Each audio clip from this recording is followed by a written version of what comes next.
আজ সকাল থেকেই কেন জানি না খুব লিট্টি খেতে ইচ্ছা করছে। তো সকালবেলা শানুকে বলেছিলাম যে লিট্টি বানাবো রাত্রেবেলা, বেগুন নিয়ে আসবে, বেগুন পোড়া দিয়ে লিট্টি খাবো। আমি কখনো বানাইনি এর আগে, হ্যাঁ একবার বানিয়েছিলাম, তবে ডিপ ফ্রাই করে বানিয়েছিলাম, মানে তেলে ভেজে বানিয়েছিলাম। তো এখন যেহেতু বেশি তেল আমি খাই না, তো তার জন্য আর কি বসে পড়েছি স্বাস্থ্যকরভাবে বানাতে, এক ফোঁটাও তেল না দিয়ে। তো বেগুন আনিনি, তার বদলে আমি আবার পরে আনতে দিয়েছিলাম ধনেপাতা। ও বেগুন আনতে ভুলে গেছে, ও সবসময় কিছু বললে ভুলেই যায়। তো যাই হোক, ওখানে আমি ধনেপাতার চাটনিটা বানিয়ে নিয়েছি, আর এখানে দেখো আহ, লিট্টিগুলোকে তৈরি করে নিয়েছি, আর কিছুটা প্রেশার কুকারে বসিয়েছি, আর কিছুটা আমি ননস্টিকের কড়াইতে বসিয়েছি। পোড়া পোড়া বলবে না, তেল ছাড়াও বলে কিন্তু এইরকম, একটুও তেল নেই, একটুও তেল নেই, পুরো হেলদি।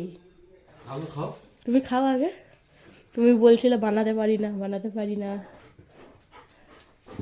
গরম তো খুব, ঠান্ডা হয়ে গেছে। ভালো মতো হয়েছে। ভালো হয়েছে, ভিতরে সিদ্ধ হয়েছে। হুম। ভালো হয়েছে তো, নাকি ক্যামেরার জন্য না বলছো? না, ভালো হয়েছে। হ্যালো। হুম।